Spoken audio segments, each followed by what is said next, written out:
And we are live. Hello, everybody, and welcome to Forever Rugby on Forever Sports on a very cold Wednesday afternoon here in Johannesburg.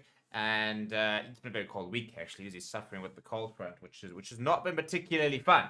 But nevertheless, the only thing that is keeping us going at the moment is Springbok Rugby this weekend, and it's the old foe, the Boks taking on the All Blacks on Saturday. And there's been a couple of fighting words coming out of the All Black camp, which we're going to talk a little bit about, but lots to get through over the next sort of half an hour as we sort of bring you all the latest rugby news. And there's quite a few things to talk about. First of all, we're going to be talking about Frans Steyn, who has hung up his boots. We're going to be talking a little about Johnny Sexton, whose disciplinary hearing is coming up. We're going to be talking a little bit about the Springbok squad, which might or might not change as a result of personal issues with Eben Etzebeth. We'll talk about that in a little bit. And just tragic news around the rugby world a lot, actually, today, which is very sad. And then apart from that, we'll just sort of do a bit of a roundup on what's sort of trending and stuff. We had URC fixtures coming out yesterday. It's been a very busy rugby week, so we're going to try and sort of cover a little bit of all of that over the next sort of 30 minutes. So if you have any questions or any comments, please do put them in the chat. And if you are new to the channel, please do subscribe to the channel as well, because we are sitting less than about 130 odd people away from 31,000 subscribers. It'd be very cool if we can get there before Saturday. And then Saturday, who knows? Maybe if you do another 2,000, all of a sudden we could be sitting on 33,000. You could be looking at 35,000 by the end of the month. We could be looking at 40,000 before the World Cup. Who knows what you guys can do? And it is what you guys, because it's all everybody that watches that aren't subscribed that can make that happen. But yeah, so let's talk about it. Where should we begin? Let's talk about this weekend, shall we? Now, first of all, there's two things. So first of all, with regards to the Springbok update, now, as some of you might have seen, the news that Eben Etzebeth's father passed away last night has circulated and confirmed. He had been sick for a while, and for that reason, in fact, Eben actually asked last year to play in that Welsh game in Bloemfontein to ensure that his 100th test would then come in Cape Town, where he'd be able to get his father there because he was sick, and traveling was an issue for him. So it has been a long-term illness. I'm not entirely sure what the details are about it. Doesn't really matter. But our thoughts go out to Eben and his family. And yeah, I mean, if nothing else, his father can be very proud of the rugby player he helped produce, because Eben is one of the all-time greats already as a player. But obviously, that sort of now begs the question: what's going to happen this weekend? Because yesterday, Eben was named as the captain for this weekend and was named to start, obviously, in the team. So there has been no news out of the Bok camp at this stage. We haven't heard anything with regards to whether he will fly back early, whether he will play this weekend. And to be honest, I've actually had no indication which is more likely. You'd imagine that he'd want to sort of want to leave and come back to be with his family, but at the same time, because he's so far away, he's looking at about 2 days away, 2 days worth of travel getting back here, depending on even the flight availability, for example. So it's difficult to know if you were to leave. I mean, for example, at the moment it's like midnight over in New Zealand. So I don't exactly know what time his father passed, and I mean it's and whether he had time. He could have been on the flight today. I imagine he's not on the flight today, or wasn't on a flight today, given the fact that there hasn't been any sort of release. So we kind of wait to see exactly what will happen. I think by tomorrow we'll have the answers with regards to whether he will remain with the squad and play on Saturday, or whether he will in fact travel back and not play on Saturday. And I mean, I remember, for example, must have been a while ago now. It must have been about 5 or 6 years. Rowan Jansen van Rensburg, when he was still at the Lions, he lost his mother in the week to a build-up of a game, very unexpectedly as well. And I think it was on a Tuesday or Wednesday, or I think he actually got an email on a Thursday. And he still played on Saturday. And the big thing he said he wants to play in her memory, and and he said that she would have wanted him to have played. And he actually went on and had a man of the match performance. Really, it was actually a very emotional day where he went out. I mean, obviously had the black armbands, and you could see he was playing out there for much more than just himself. And he said he wants to honor his mother's memory. So there are players that have taken that sort of direction, where they're sitting there thinking, right, well, what would they have wanted me to do? But there's a couple of things to talk about with that. First of all, how are you feeling yourself? It's about whether Eben can himself deal with it, cope with it, and still manage to play on Saturday. I don't think I would be able to do it, for example. So it comes down to mentally whether he's in a position where he feels he can still produce his level of performance on Saturday. Whether it's going to, whether he can remain focused. The second thing, obviously, is his family and how his family are coping. Because he's just married now as well. And will want to be with his family at this time. I mean, everybody would want to be with his family at the time. So it's a tricky situation. There's no right or wrong answer. Again, I think a lot of it probably comes down to the travel arrangements, whether he can get back, if he can't get back, and he can focus, and he is mentally, I don't think he's going to be right at the moment. He's going to be absolutely devastated. But whether he is capable of playing this weekend, it wouldn't surprise me if he did do that and sort of went and played in his dad's honor and sort of, as a sort of a way of paying homage to him. So the bottom line is we don't know what's going to happen, and I'll be purely speculating if I were to make any sort of suggestions, because there is no word out of the SA Rugby camp. At this stage he is still there, as far as we understand. At this stage, nothing has changed to the starting lineup, but that could very well change. And in terms of the changes we might see, it wouldn't surprise me if Jean Klein then came into the starting lineup, and Lekanya took over the captaincy, or if they could, or they might go Peter Toy, for example, because they like having a captain who's closer to the referee, so they like having a loose forward or sort of a scrum off fly half. So that for me would be the interesting change. Whether I think Jean Klein or Jean-Luc Dupré, I suppose, could come in as well. But I wouldn't be surprised on the back of last week's performance, especially given the fact that they want to keep that sort of bomb squad element, whether they then do go Jean Klein in the starting lineup next to Lua Diaga and keep Arke Stammer on the bench for his impact. So, that for me would be the interesting thing. If Eben were to drop out, what would they do? How would they actually tweak the team? Or do they go Arke Stammer into the starting lineup, bring on a Jean-Luc Dupré onto the bench, bring on a Jean Klein onto the bench? Where would they? How would they sort of? How would they juggle that? So as soon as we understand the situation, we will put a video up there. So if he does leave the squad, we'll let you guys know. And if there is changes to the teams, then obviously you hear from here first. But for now, our thoughts do go out to him and his family. And whatever decision he makes, we'll all behind. You'll know that he'll have the entire country behind him, whether he decides to step away, whether he does play. I think everybody will respect his decision, and he'll have the full support of the team, the public, and the general rugby world in general. But now, speaking about this weekend, some fighting talk has come out of the All Blacks, and Rieko Awani has come out and said that they're ready for the Boks, and interesting sort of comments. Now, he didn't go. We'll talk about the comments a little bit. Now, there's quite a lot to sort of talk about in terms of previewing this game with regards to where the Boks at, where the All Blacks at, who's actually the favourites coming in this. We lost to New Zealand in New Zealand. I think it was 2016. I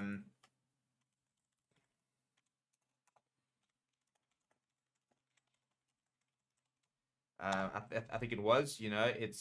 We haven't lost to them in quite a long time. I want to look at it over here, and because I don't want to lie to you. But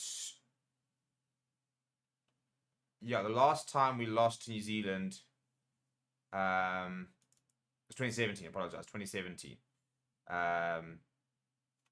Where we lost 57-0.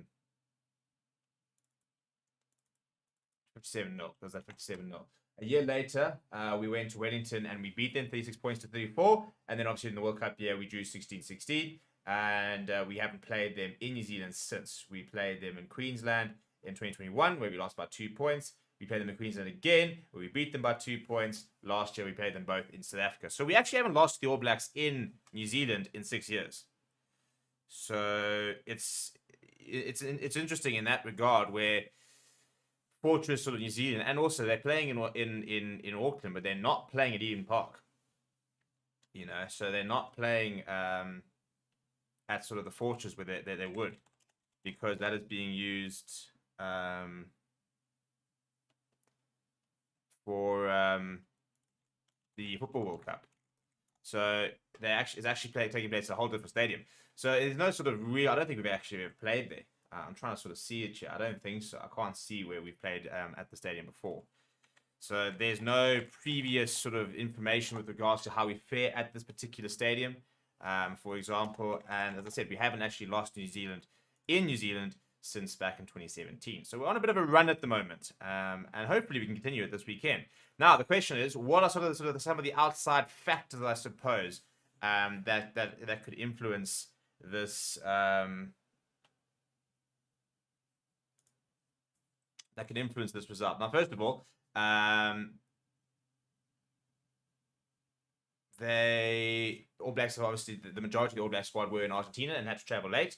On the counter of that, a lot of the South Africans squad and the Springbok squad were already in New Zealand at the time. So there's a certain amount of they've already acclimatized, stuff like that, and New Zealand have to sort of come back, recover, adjust to time zone, and get themselves up for Saturday. So that is why this whole split squad approach is so intelligent, because and we actually don't know how much of a physical impact it is, but from a mental point of view, there is a lot riding on the fact that you'll sit there and you can sit there and say, oh no, we're acclimatized, we're ready to go. They must be dealing with the jet lag, whether they are or whether they're not. There's a certain mental sort of thing saying, well, we know we're very fresh. Half our team didn't even play last week. The counter argument for that is, well, that means you haven't played rugby in a while. It's going to take a while for you to get going. Yes, you guys are fresh, but you haven't had that 60, 70 minutes of test rugby that gets you ready for this sort of occasion. So that in itself is going to be quite an interesting sort of aspect to it. So there's a lot of sort of small intricacies about the game itself. But in terms of what Rieko Ioane said, he's talked about over here, where it is over here. He said, and I quote, "Hopefully we can post 40 again, that would be good. But I'm not too sure what's going to unfold. But we know that both teams are prepared to put out their best performance, and hopefully it's a cracker. I don't watch too much footy, but definitely their wingers. I think Moody played against us last year and caused a bit of havoc under the high ball. We're going to have things in place to counter that, but we don't look too much at individuals as we do team versus team, and I back our boys." So Rieko Ioane has come out and said he's hoping that they can put another 40 points on the Boks. I don't think they'll put 40 points on the Boks. I don't think the Boks will put 40 points on New Zealand. I mean, last year we have had a couple of high-scoring games in the last few years, but the last time New Zealand scored more than 40 points was that 57-0 match back in 2017. And since then there have been, and I want to count 1, 2, 3, 4, 5, 6, 7, 8 tests since that have not where neither team has actually gone past the 40-point mark. Last year was probably the closest they've gone, where they went 35 points to 23 over in Johannesburg. So I'd be very surprised if that's the scoring game. I don't think it'll necessarily be that high scoring. It's always going to be a very big defensive effort from both teams. I think South Africa demonstrated that if their set piece functions, that they can be quite deadly. But at the end of the day, they are a team that really enjoys defending and pride themselves on their defense, and very much far more secure than in Argentina, for example. So yeah, I'll be very surprised and I'll be very pissed off if we do shift 40 points on Saturday, because I don't think that I don't think it's an excuse to have done that. I think we've got our structure sorted and we've got a team that should not be conceding that amount of points. I think a lot of people are sort of saying, well, when will be the first time when South Africa really goes and hammers New Zealand? We've never really thrashed New Zealand, have we? We've beaten New Zealand, and we've beaten New Zealand soundly at times, but we've never really hammered New Zealand. It's always been pretty close. To be fair, take away those sort of 2 57-point games, and I think a 41 points. So you take away that sort of 2016-17 season, games have always traditionally been quite tight between the two sides. There's very rarely more than about 10 to 12 points in it. That's why it's such a cool rivalry. Because if you go and look at the points against, for example, it's not that high. So the Springboks' biggest win is 17 points. They scored 2,143 points against. Sorry, they scored 1,674 points against the All Blacks and conceded 2,143. So yes, there's not a lot of leeway in these games. So yeah, and in terms of comments, so Tomas is saying Springboks could not beat the All Blacks at Ellis Park. What makes them think they could beat them in New Zealand? Springboks overrated All Blacks by 13. Well, we've beaten you in New Zealand already. And when you say that, we struggled to beat Springboks could not beat the All Blacks at Ellis Park. I mean, that's last year. What makes it think we could beat the All Blacks? I mean, that's I said that's got the last time we played in New Zealand, we drew. The time before that, we won. So I'm not quite sure what last year's game at Ellis Park has got to do with the price of cheese.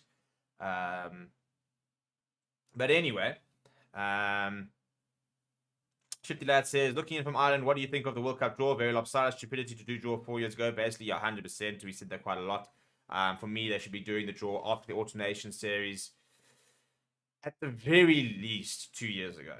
I can understand having to do a draw relatively early because you need to do sort of the logistics, but you can't be doing the draw.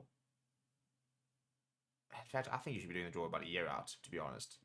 I think they should be doing the draw after the alternations last year. So last year in December, you should be doing the draw.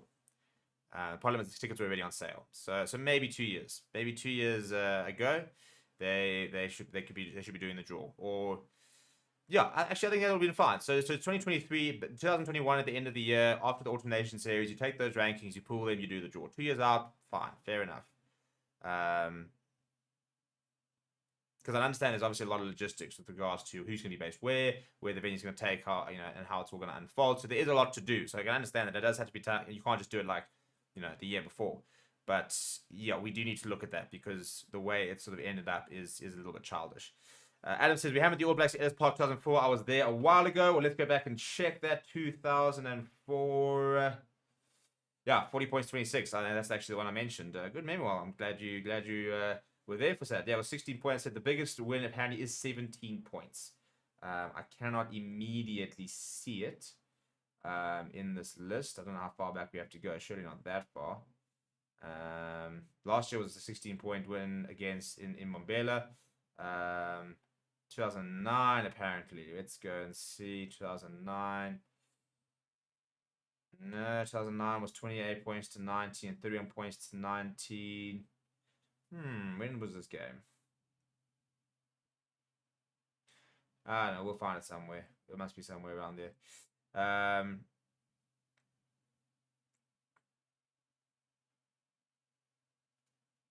Anyway, so yeah, so this weekend I think is a very close one to call, and also I think a lot of the world will be watching this game. I mean, if you're in Ireland, you're in France, you're watching this game, going right.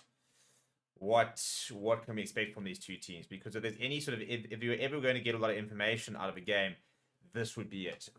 I suppose even more so than I think the Twickenham game. To be honest, I think the Twickenham is closer to the World Cup. There might be a certain amount of keeping it a bit back, whereas I think at the moment, at the end of the day, this is basically the final of the Rugby Championship in many ways. Now, there's no guarantee that next week, 2 weeks' time, South Africa will beat Argentina, and New Zealand will beat the All Blacks. Or All Blacks will beat New Zealand, rather. All Blacks will beat New Zealand. All Blacks will beat Australia, rather. But this is always the game that defines the Rugby Championship. And so you do kind of feel that the winner of this weekend will likely go on to win the Rugby Championship based on how that first round unfolded. But I do expect Argentina and New Zealand to get substantially better. So anyway, as much as Rico Awani thinks that there's going to be a 40-point, they want to put 40 points on, I'm very doubtful.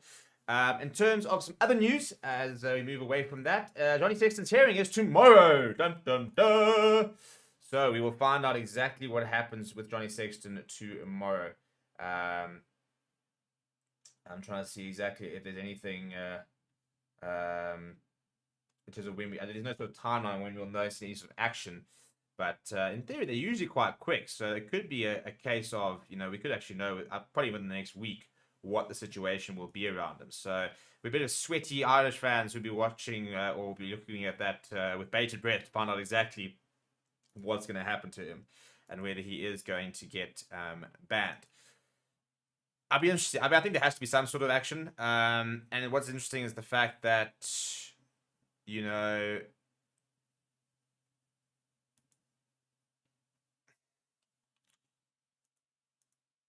trying to find the way to word it, but Johnny Sexton always sort of tends to get away with a lot. He does. The way he speaks to referees and stuff like that, he always toes the line. And he does it very well. A lot of people don't like it, but it seems to work. He's never really been taken task by referees for his comments and stuff like that. So it's difficult to say that, it doesn't work or he's not good at it, because I think he is. But that with that regard, the fact that he has kind of a bit of a reputation of not getting punished for this will be interesting to see if he does. And a lot of South African fans, it's interesting, I must say, South African fans, and you understand why, because they were so angry at the fact that Rassie Erasmus, had to serve that ban when they said, well, he doesn't deserve it. And now they're baying for blood. Now they're saying, right, well, if Rassie had to serve a ban, then Johnny Sexton has to serve a ban. That's only fair.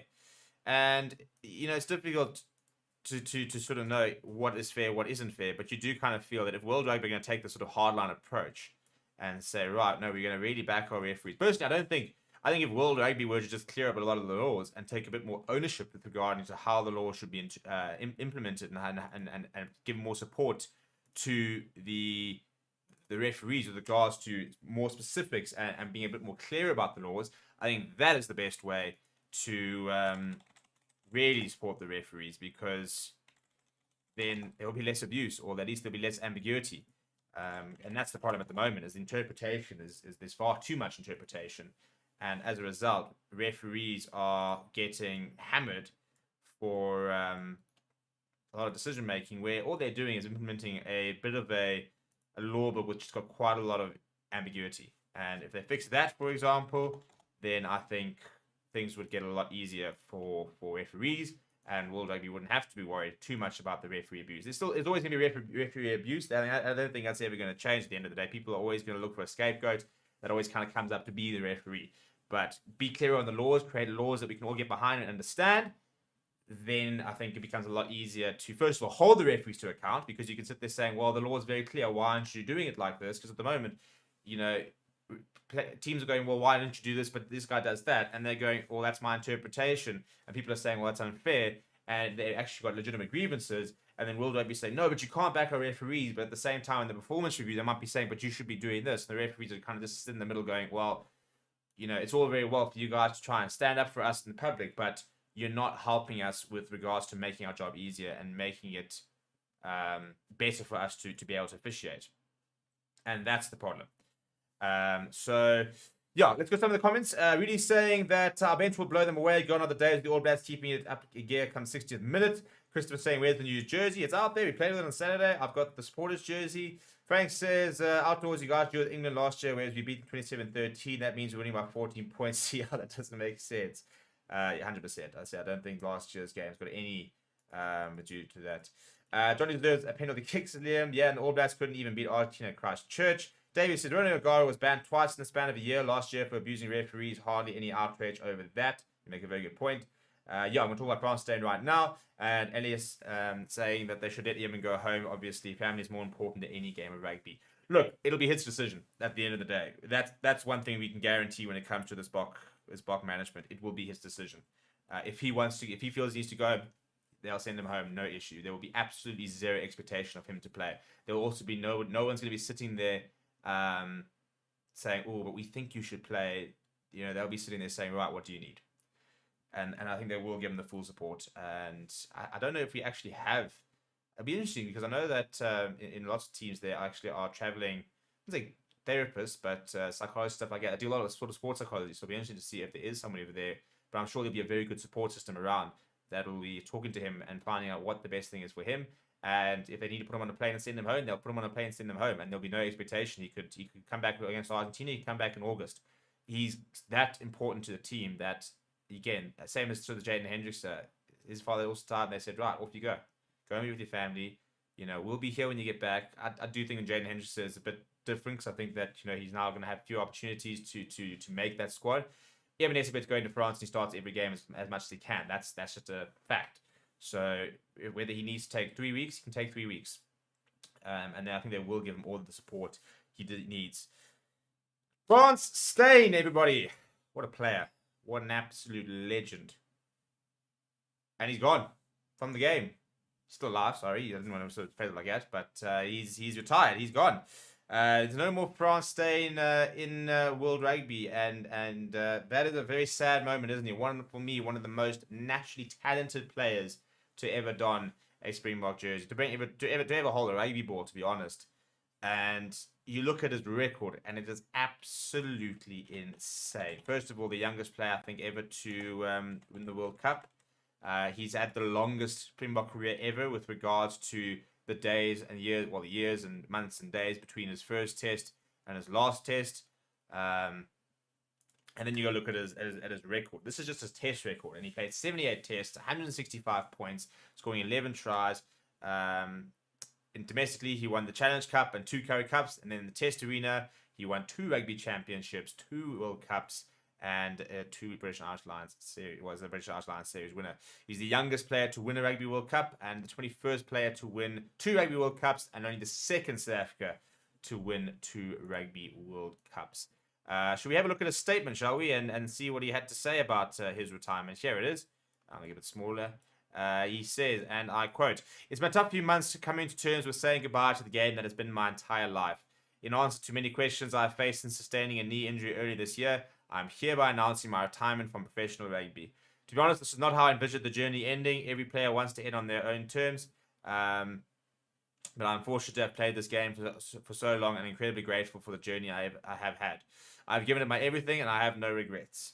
I have a massive number of people to thank from all around the world and for the support throughout the highs and lows of my career. I'll forever be grateful for the opportunity, the friendships, the memories and lessons that rugby has given me.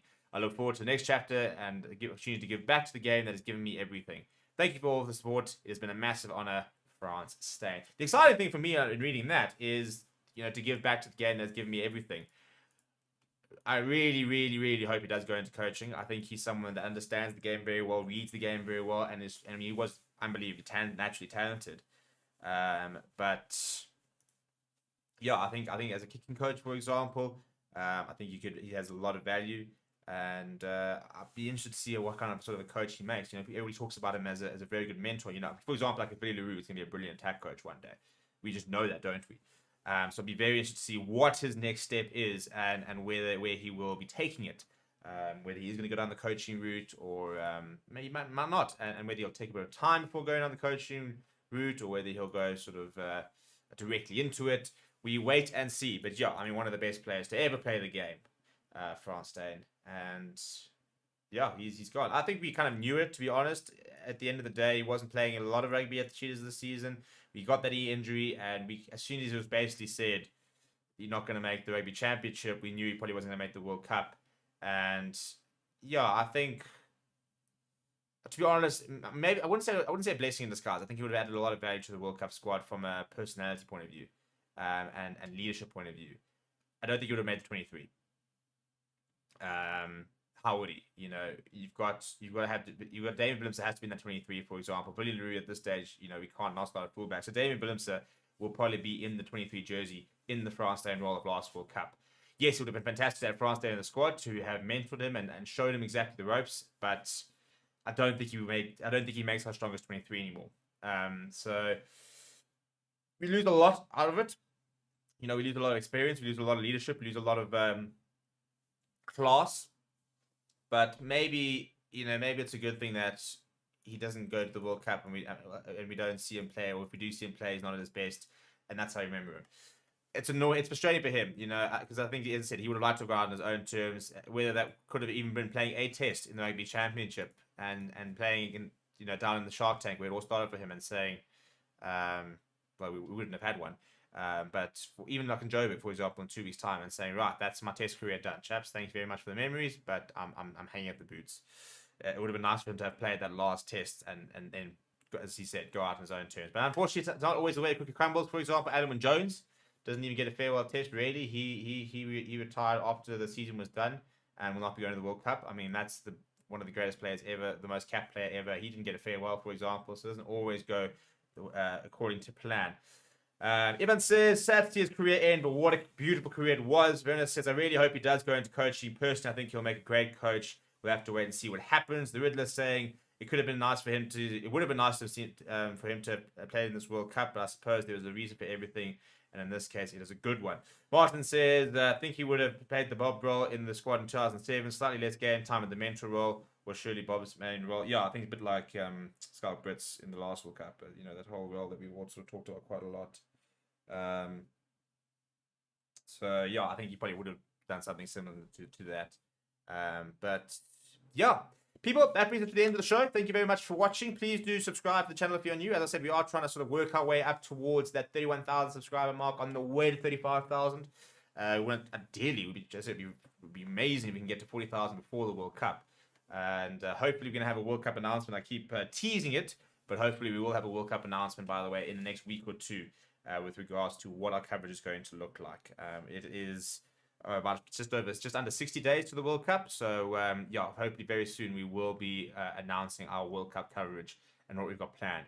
The only thing I will tell you is that if you think our coverage on a week-to-week basis or the Rugby Champion stuff like that is pretty in-depth, you've got no idea what we've got planned for the World Cup.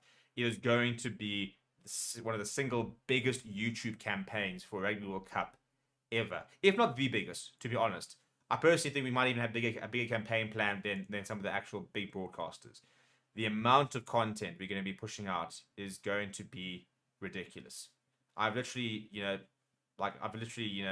scheduled like a month in December just to sleep because of how much stuff we got planned in September, October, and I cannot wait to share it all with you. It's going to be absolutely mental. I've got some very cool ideas as well with regards to what's going to happen. So, yeah, but again, hopefully we'll have that announcement in the next week or two, and then we can really start sort of gearing up. But at the moment, we're all focused on the Rugby Championship. The All Blacks versus the Springboks on Saturday morning. And hopefully we'll see you guys all in the watch-along, and hopefully you'll stay on and watch Argentina versus Australia. The nice thing about this weekend is that we watch the rugby. It kind of finishes at about 1:30. Then we've got the afternoon, and if we win, we can celebrate all day. And if we lose, well, light the brass, have a beer or two, and we can sort of wind down in Saturday afternoon. I've actually got a braai plan in my own house, which I don't usually get to do because we were usually always live at the time that people are having brass. So that's going to be quite cool. But anyway, smash like on the video, subscribe to the channel, and I will see you guys all tomorrow on the Fan Forum at 7 o'clock South African Standard Time. Our panel will be Rion, Wes, and Chris, who will be back. It's a very cool panel. It's a very cool show. It's a very fun show. And we will see you guys tomorrow.